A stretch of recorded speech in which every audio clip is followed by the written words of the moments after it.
Assalamu alaikum. Today we will discuss educational, political, religious, social and literary services of Aligarh movement. Meaning that today we will discuss about the services of Sir Syed Ahmad Khan. Sir Syed Ahmad Khan was born in 1817 in Delhi. Sir Syed Ahmad Khan जो थे वो 1817 में दिल्ली में पैदा हुए और एक educational family से बिलोंग करते थे। इनके वालिद सैयद मुत्तकी मोहम्मद जो कि मुगलिया दौर में जो लास्ट मुगलिया हुक्मरान से उनसे इनके बहुत ही करीबी ताल्लुकात थे और इनकी परवरिश में इनकी वालदा का बहुत अहम किरदार था जिनका नाम एजुल निसा था। इनकी एजुकेशन के हवाले से और इनकी परवरिश के हवाले से इनकी वालदा ने बहुत अहम किरदार अदा किया। सर सैयद अहमद ख़ान अपनी अर्ली एजुकेशन कंप्लीट करने के बाद ही was join east India company in 1835 as a sub clerk in the court of law के 1835 में उन्होंने ईस्ट इंडिया कंपनी को ज्वाइन किया। इन 1846 ही प्रमोटेड टू चीफ जज और 1846 में जो है वो ये चीफ जज के ओहदे पर प्रमोट हुए। His father was died in 1838 और इनके वालिद की जो वफ़ात थी वो 1838 में हुई और उसके बाद इन्होंने ज़्यादा जो फोकस था वो अपनी एजुकेशन के हवाले से और अपने फाइनेंशियल सपोर्ट के हवाले से जो है अपने बड़े भाई के जिनका जर्नल था उसमें काम करना स्टार्ट किया। During the war of independence he was in Bijnor where he save the British women and children putting himself into the risk. वो बेंजोर में थे तो जंग आज़ादी के दौरान इन्होंने बहुत सी ब्रिटिश वुमेन और चिल्ड्रन को जो बच्चों को जो है वो वहाँ पर अपने बिहाफ पे जो है वो सेव किया। Owing this services, Sir Syed Ahmad Khan was asked to work as a governor, but he refused because he wanted to serve Muslim. Sir Syed Ahmad Khan को बरे सगीर का इनकी सर्विसेज के एवज़ बरे सगीर का गवर्नर बनाने की पेशकश की गई, लेकिन इन्होंने इसको रिजेक्ट कर दिया क्योंकि सर सैयद अहमद ख़ान 1857 की जंग के बाद मुसलमानों के साथ जो हुआ उस कंडीशन से बहुत ही दिल बर्दाश्ता हुए और ये बरे सगीर में फर्स्ट पर्सन थे जो कि मुसलमानों की वेलफेयर के लिए सामने आए। इसके अलावा सर सैयद अहमद ख़ान ने जो है वो ब्रिटिश गवर्नमेंट को इनकी सर्विसेज के इवज़ जो रिगार्ड दिया गया था उसका जवाब देने के बाद जो है वो मुसलमानों की वेलफेयर के लिए इन्होंने काम किया। After the war of independence Muslim war the target of the British revengeful activity and the Hindu got a opportunity to make a British believe that the Muslim war threat of the to the British के जंग आज़ादी के बाद British की जानिब से बदले की आग के तौर पर मुसलमानों को निशाना बनाया गया और हिंदुओं को ये मौका मिल गया कि वो इस चीज़ को साबित कर सकें कि बरसगीर में ब्रिटिश के लिए जो सबसे बड़ा ख़तरा है वो मुस्लिम ही है। At that circle time sir Syed Ahmad Khan was the first leader to come forward and try to the national pride of the Muslim he start Aligarh movement और इस मौके पर सर सैयद अहमद ख़ान जो थे वो वाहिद पर्सन थे जो सामने आए और बरसगीर में मुसलमानों के लिए जो है वो काम स्टार्ट किया और एक तहरीक का आगाज़ किया। उस तहरीक को अलीगढ़ मूवमेंट का नाम दिया गया। सर सैयद अहमद ख़ान जो थे वो एक बहुत ही अजीम फ़िलासफ़र भी तस्वर किए जाते हैं। ठीक है, इन्होंने हिंदी, उर्दू, पर्शियन, अरबिक तमाम ज़ुबानों पर इन्हें अबूर हासिल था। मिर्ज़ा गालिब से भी ये बहुत ज़्यादा लगाव रखते थे। तो अलीगढ़ मूवमेंट जब इन्होंने स्टार्ट की तो अलीगढ़ मूवमेंट के जो बेसिक ऑब्जेक्टिव थे, मकासद थे, वो क्या थे? To build the confidence between government and the Muslim. बरसगीर में गवर्नमेंट और मुसलमानों के दरमियान जो खला था वो ख़त्म करके कॉन्फिडेंस बहाल करना था, क्योंकि जंग आज़ादी के बाद हिंदू इस चीज़ को साबित कर चुके थे कि जंग की जो रीज़न है वो मुसलमान है। तो इस हवाले से दोनों के दरमियान बहुत ज़्यादा नफरतें आ चुकी थी। To pursue the Muslim to acquire modern knowledge and English language. Second जो इसका मकसद था वो ये था कि मुसलमानों को इस चीज़ पर राज़ी करना कि वो मॉडर्न नॉलेज और इंग्लिश लैंग्वेज जो है उसको सीखें। To hold back the Muslim from the politics.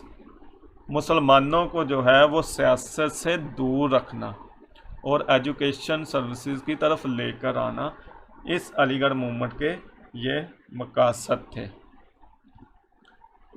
Educational services जब सर सैयद अहमद ख़ान ने स्टार्ट की तो सबसे पहले एजुकेशन सर्विसेज में क्या क्या सर्विसेज उन्होंने प्रोवाइड की कि जिन इलाकों में वो अपनी जॉब कर रहे होते थे वहाँ पर इन्होंने जो है वो कुछ एजुकेशनल इंस्टीट्यूशन जो थे वो कायम किए।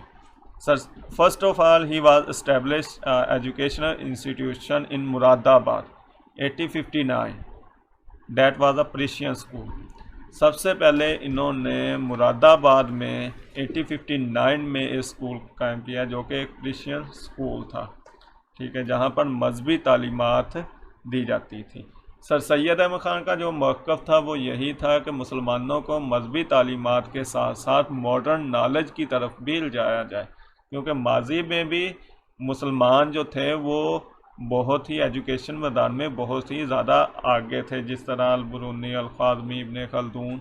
तो इसी तरह बरसगीर में भी मुसलमान जो थे वो एजुकेशन के साथ साथ मॉडर्न नॉलेज को भी हासिल करे, सर सैयद अहमद ख़ान का मेन मकसद था। उसके बाद school in Moradabad, sir Syed Ahmad Khan establish a school in Ghazipur in 1862। Sir Syed Ahmad Khan ने मुरादाबाद के बाद गाज़ीपुर में सेकंड इंस्टीट्यूशन जो था वो कायम किया, जो कि 1862 में किया। Scientific society, sir Syed Ahmad Khan establish a unique institution of scientific society in Ghazipur in 1863। The headquarter of this society was shifted to Aligarh in 1876। Sir Syed Ahmad Khan ने जो है वो एक ही बहुत ही अहम इंस्टीट्यूशन कायम किया जो कि गाज़ीपुर में किया 1863 में, साइंटिफिक सोसाइटी का क़याम। बाद में इसका जो हेड क्वार्टर था इसको 1876 में अलीगढ़ में मुंतकिल कर दिया गया। The purpose of it establish was to acquire the books in the other language and translate them into Urdu. के इसका मेन मकसद, सोसाइटी का मेन मकसद ये था कि दूसरी लैंग्वेज में जो बुक्स हैं उनको हासिल किया जाए और मकामी लैंग्वेज में जो है वो उसको कन्वर्ट किया जाए, क्योंकि मुस्लिम जनरेशन जो थी वो जल्द से जल्द जो है वो मॉडर्न और वेस्टर्न एजुकेशन जो है वो हासिल कर सके, और ये एक बहुत ही अहम इंस्टीट्यूशन साबित हुआ। उसके बाद establish MAO school in Aligarh. Sir Syed Ahmad Khan ने अलीगढ़ में एक स्कूल कायम किया, मोहम्मदन एंग्लो ओरिएंटल स्कूल, जिसको जो है वो 1877 में कॉलेज का दर्जा दिया गया। This institution become a Muslim university in 1920, और इसके बाद 1920 में इसी स्कूल और कॉलेज को जो है वो मुस्लिम अलीगढ़ यूनिवर्सिटी का दर्जा दिया गया। उसके बाद सर सैयद अहमद ख़ान ने एक और अहम ऑर्गेनाइजेशन का क़याम अमल में लाए। Sir Syed Ahmad Khan establish an other organisation in 1886 to provide fund to fulfill the requirement of Aligarh movement. This organization served the Muslim community in all fields, social, political and religious. The main aim was to inspire the Muslims to work in the field of education. This was the movement that the lead foundation of All India Muslim League in Dhaka in 1906 and its annual meeting Mohammedan educational conference 86 में 1886 में बनाई गई, जिसका मकसद जो था वो Aligarh movement के लिए फ़ंड प्रोवाइड करना। और इसका जो this organisation serve the Muslim community, और इस ऑर्गेनाइजेशन ने मुसलमानों को हर फील्ड में जो है वो रहनुमाई फराहम की, चाहे वो उनकी पॉलिटिकल हो, सोशल हो या रिलीजियसली हो। इसके अलावा इसका जो मेन मकसद था वो मुसलमानों को इंस्पायर करना एजुकेशन के लिए, ठीक। और इसी ऑर्गेनाइजेशन के ज़ेर एहतमाम मुसलमानों ने जब इसका एनुअल सेशन हुआ 1906 में ढाका में, तो मुसलमानों ने जो है वो ऑल इंडिया मुस्लिम लीग का क्या, मुसलमानों की पॉलिटिकल पार्टी की ज़रूरत को महसूस करते हुए एक पॉलिटिकल पार्टी बनाई ऑल इंडिया मुस्लिम लीग के नाम से, जो कि 1906 में ढाका में बनाई गई। इसी हवाले से उन्होंने कहा कि philosophy will be our right hand, natural science in our left hand and crown of इस्लामी ideology will be on our head. कि फ़िलासफ़ी जो फ़लसफ़ा जो है वो हमारे राइट हैंड, नेचुरल साइंस हमारे लेफ़्ट हैंड, और इस्लामी आइडियालॉजी का जो ताज है वो हमारे सर पर होगा, ठीक। Sir Syed Ahmad Khan when decided the syllabus of the institution, he put every effort to make the syllabus a good blend of western, eastern and इस्लामी एजुकेशन।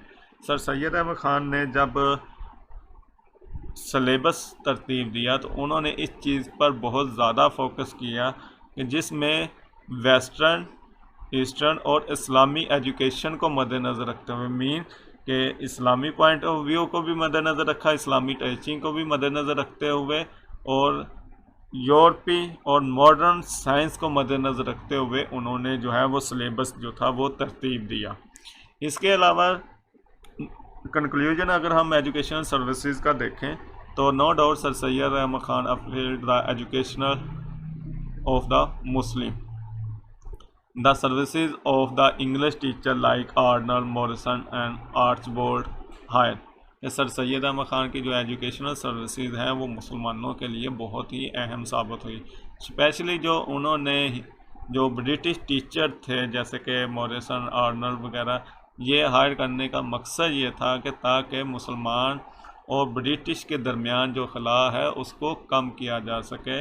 मीन के जो ब्रिटिश का ये कंसेप्ट बन चुका है जो कि हिंदुओं ने बनाया है कि मुसलमान जो है वो हमेशा हिंदुओं और ब्रिटिश के लिए ख़तरा रहेंगे, तो इस हवाले से ये गैप को ख़त्म करने के लिए स्पेशल टीचर हायर किए गए। और सेकंड जो रीज़न ये टीचर हायर करने की ये थी ताकि मुसलमान जो है वो मॉडर्न एजुकेशन जो है वो जल्द से जल्द हासिल कर सके। इसके अलावा the teacher of to teach Sanskrit was Hindu, के जो हिंदुओं की लैंग्वेज थी संस्कृत, उसमें भी उनको एजुकेशन दी गई। और ये मूवमेंट जो थी एजुकेशन सर्विसेज के हवाले से पूरे मुल्क में बरसगीर के मुख्तलिफ शहरों में इसका आगाज़ किया गया, ठीक है।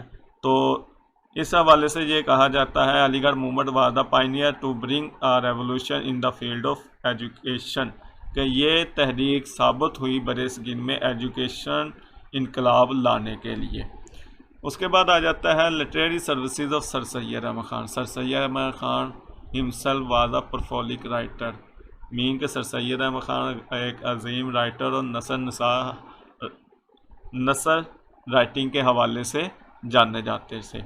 First of all he was wrote after the war of independence 1857 he wrote रसाला असबाते बगावते in which he described the actual reason behind this war। Sir Syed Ahmad Khan ने रिसाला असबाते बगावते हिंद लिखा, जिसमें 1857 की जो जंग थी उनके असल हक़ाइक़ को मद्देनज़र रखा गया कि इस जंग की बेसिक रीज़न क्या थी, इसके जंग में कौन कौन सी अक़वाम इन्वॉल्व थी और इस जंग का मुसलमानों पर अफेक्ट क्या हुआ। उसके बाद Khutbat Ahmadiya in 1869 sir Syed Ahmad Khan wrote a book Khutbat Ahmadiya to define the holy prophet peace be upon him in polite a more book जो कि एक ब्रिटिश राइटर ने लिखी थी, उसको डिफाइन करते हुए सर सैयद अहमद खान ने जो है वो खुतबात अहमदिया 1869 में लिखी। Tabyin ul Kalam, he wrote the commentary of Bible Tabyin ul Kalam. Writing के हवाले से अगर हम डिस्कस करें तो तबय्युल कलाम बाइबल की कमेंट्री जो थी तफसीर लिखी गई। Risala Tahzib ul Akhlaq in 1970 sir Syed Ahmad Khan publish a pamphlet Risala Tahzib ul Akhlaq in which he described the social problem of the Muslim and tried to eliminate the among the Muslim toward the non-Muslim। के 1970 में एक रसाला लिखा गया जिसको तहजीबुल इखलाक का नाम दिया गया, जिसमें मुसलमानों के सोशल प्रॉब्लम जो थे वो हाईलाइट किए गए और कोशिश की गई कि मुस्लिम और गैर मुस्लिम के दरमियान जितने भी नफरतें हैं उसको कम किया जा सके। Asrar ul Sanadir for the social welfare of the Muslim he wrote Asrar ul Sanadir, मुसलमानों की फलाह बहबूद के लिए जो है वो असरारुल सनादीर जो थी वो लिखी गई। ट्रांसलेट बुक, इसके अलावा सर सैयद अहमद खान ने बहुत सी कुतुब का जो है वो उसको ट्रांसलेट किया, जैसा कि आना अकबरी, तज़किरे जहांगीरी, तरीक़े बंजोर, ठीक है, कि ये वो किताबें थी मुसलमान जो मुगलिया दौर या इससे पहले मुसलमान हुक्मरान गुजर चुके थे उनकी बायोग्राफी जो थी उसको जो है वो मकामी लैंग्वेज में ट्रांसलेट किया। इसके अलावा तफसीरुल कुरान लाल मोहम्मदन ऑफ इंडिया, ठीक है, ये सर सैयद अहमद खान की अहम जो तसनीफ़ है वो तस्वर की जाती है।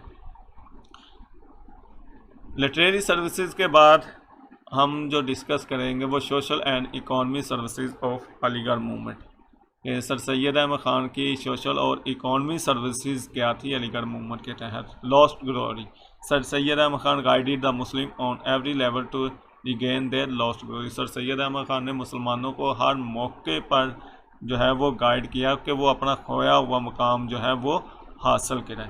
Lyell Mohammedan of India, sir Syed Ahmad Khan wrote this book to make British aware the services of Muslim. Through this book he got sensible behaviour of the British for the Muslim of the India, के loyal Mohammedan India इस हवाले से लिखा गया जिसमें जो मुसलमानों की सर्विसेज है ब्रिटिश के हवाले से उसको हाईलाइट किया गया और इसमें इस चीज़ को मद्देनज़र रखा गया कि ब्रिटिश का जो एटीट्यूड है मुसलमानों के लिए उसमें बेहतरी आ सके।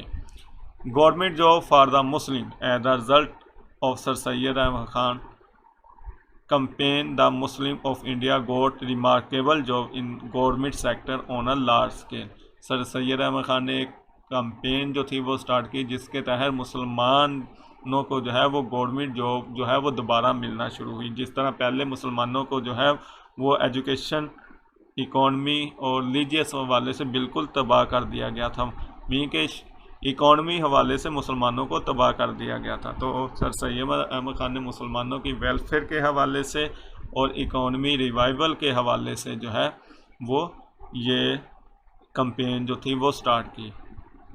Orphan he establish orphan for the Muslim children so that they may not become Hindu and Christian, mean के सर सैयद अहमद खान ने यतीम खाने बनाने का जो काम था वो स्टार्ट किया ताकि मुसलमान जो है मुसलमान बच्चे जो है हिंदू या क्रिश्चियन ना बन सके।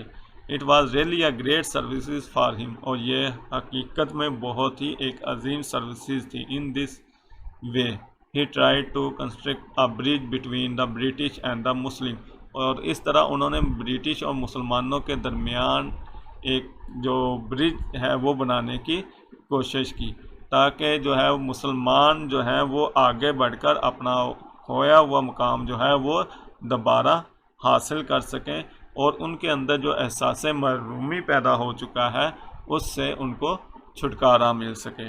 तो इकॉनमी हवाले से सर सैयद अहमद खान ने जो है वो मुसलमानों के लिए बहुत ज़्यादा सर्विसेज प्रोवाइड की। Political services of Aligarh movement, last में पॉलिटिकल सर्विसेज जो है वो सर सैयद अहमद खान की अलीगढ़ मूवमेंट के तहत कि सर सैयद अहमद खान सियासी मैदान में भी इन्होंने मुसलमानों को जो है वो बहुत ज़्यादा सपोर्ट किया, ठीक है। और शुरू में सर सैयद अहमद खान ने जो है वो मुसलमानों को जो सियासत से दूर रहने का मशवरा दिया क्योंकि वो जानते थे कि मुसलमान जो है वो पहले एजुकेशन की तरफ आएँ और उसके बाद इकॉनमी रिवाइवल हासिल करके जो है वो पॉलिटिक्स की तरफ आए, ठीक है। क्योंकि अभी मुसलमान जो है वो हिंदुओं के मुकाबले या ब्रिटिश के मुकाबले में एजुकेशन में जो है वो बहुत ज़्यादा कमज़ोर हैं, ठीक है। और उनका ख्याल यही था कि मुसलमानों के लिए एक ही वेपन जो अच्छा साबित हो सकता है वो जस्ट क्या था, एजुकेशन था। इस हवाले से first of all he explain the two nation theory. He was no doubt in the favor of Hindu-Muslim unity in the beginning, but after the Urdu-Hindi controversy, he became known the nature of Hindu nation. बेशक शुरू में वो मुस्लिम Hindi unity के हामी थे, लेकिन बाद में वो इस चीज़ को रियलाइज कर चुके थे जो कि उर्दू हिंदी कंट्रोवर्सी के मौके पर सामने आई और हिंदू जहनीत को वो ऑब्ज़र्व कर सके थे। Then for the first time in the history he use the word nation. तो हिस्ट्री में, बरसगीर की हिस्ट्री में फर्स्ट टाइम उन्होंने नेशन का जो वर्ड था वो मुसलमानों के लिए 1867 में इस्तेमाल किया। सो we can say he was the founder of two nation theory in the subcontinent. On the basis of two nation theory sir Syed Ahmad Khan asked for the special safeguard for the Muslim in different fields, special seat for the Muslim in the local council. सर सैयद अहमद खान ने जो है वो बरसगीर में first time जो है वो to nation theory का कंसेप्ट जो है वो इस्तेमाल किया और मुसलमानों को जो है वो एक नेशन का दर्जा दिलवाया।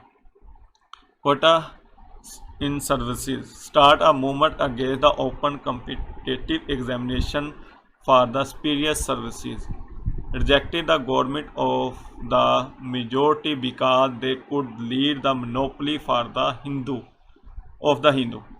के मुसलमानों के लिए जो है वो कोटा सर्विसेज बहाल करने के लिए इन्होंने तहरीक का आगाज़ किया, स्पेशली जो मुकाबले के इम्तहान थे उसमें, क्योंकि इसमें मेजॉरिटी बेसिस पे हिंदुओं की अजारादारी थी और सर सैयद अहमद ख़ान जो थे वो इस अजारादारी को ख़त्म करके ये चाहते थे कि मुसलमान जो हैं वो भी सिविल सर्विसेज के जो एग्ज़ाम है उसमें आगे आ सके। इसके अलावा advice to avoid politics. Sir after the war of 1857 he advise the Muslim to remain away from politics until they would become strong in education. Sir Syed Ahmad Khan ने मुसलमानों को जो है वो सियासत से दूर रहने का भी मशवरा दिया, क्योंकि वो चाहते थे कि मुसलमान पहले एजुकेशन मैदान में आगे आएँ, फिर जो है वो पॉलिटिक्स की तरफ आए। उसके बाद पॉलिटिकल सर्विसेज में Urdu Hindi controversy. After Urdu Hindi controversy in Banaras sir Syed Ahmad Khan understand the mentality of the Hindu and the British to avoid replace Urdu with Hindi, ठीक है। He pressurise the British to avoid replace Urdu with Hindi. Sir Syed Ahmad Khan जो है वो उर्दू हिंदी कंट्रोवर्सी में जो हिंदुओं की मेंटालिटी लेवल था उसको अच्छी तरह ऑब्ज़र्व कर चुके थे और इसी वजह से उन्होंने ब्रिटिश गवर्नमेंट पर जो है वो प्रेशर डाला कि हिंदी की जगह, उर्दू की जगह हिंदी को जो है वो रिप्लेस ना किया जाए। वो उन्होंने जो है वो शुरू से ही इस चीज़ के हामी थे कि बरसगीर में जो लैंग्वेज पहले चलती आ रही उर्दू वही आगे कंटिन्यू हो और उर्दू की हिफाजत के लिए उनकी जो खिदमात हैं वो भी बहुत ही ज़बरदस्त हैं। Behaviour toward Indian National Congress. Sir Syed Ahmad Khan forbid the Muslim to join Indian National Congress founded by A.O. Hume in 1885 as he could understand the objective of this party. Sir Syed Ahmad Khan ने जो है वो मुसलमानों को इंडियन नेशनल कांग्रेस में शमूलियत इख्तियार करने से रोका, जो कि 1885 में कायम हुई थी। A.O. होम ने इसको कायम किया था। वो इसके मकासद को बहुत ही अच्छी तरह समझते थे, इसीलिए उन्होंने जो है वो मुसलमानों को इससे दूर रहने का कहा था। ओवरऑल अगर हम कंक्लूजन निकालें अलीगढ़ मूवमेंट का, तो sir Syed Ahmad Khan was highly applicable, therefore he recognized as one of the founders of the Pakistan. Maulvi Abdul Haq appreciated the role played by Sir Syed Ahmad Khan and he was said the first stone of foundation of Pakistan was laid down by this old man. Sir Syed Ahmad Khan की जो खिदमात हैं बरसगीर में मुसलमानों के लिए वो हमेशा से तारीखी है, क्योंकि इसको सैयद अब्दुल हक ने इस तरह पेश किया है कि वो पहले पर्सन थे जिन्होंने जो है वो पाकिस्तान बनाने के लिए जो है वो बुनियाद फराहम की। तो सिंपल वर्ड में हम कह सकते हैं Aligarh movement is the base of a Pakistan movement, कि अलीगढ़ मूवमेंट जो है वो पाकिस्तान मूवमेंट की बुनियाद है, क्योंकि अलीगढ़ मूवमेंट के कायम होने से ही मुसलमान एजुकेशन की तरफ आए और इसी के प्लेटफार्म से मोहम्मदन एजुकेशन कॉन्फ्रेंस जो थी वो बनी और उसके प्लेटफार्म से मुसलमानों ने ऑल इंडिया मुस्लिम लीग का क़याम अमल में लेकर आया और ऑल इंडिया मुस्लिम लीग के प्लेटफार्म से हमें मुख्तलिफ रहनुमा जैसे कि लियाकत अली खान, मौलाना मोहम्मद अली जौहर, सारागा थी और अल्लामा इकबाल कैद आज़म, ये अजीम रहनुमा मिले जिन्होंने मुसलमानों के लिए जो है वो एक सेपरेट नेशन बनाई। तो इस सर सैयद अहमद ख़ान की इस सर्विसेज की वजह से जो है हम अलहदा वतन हासिल करने में कामयाब हुए।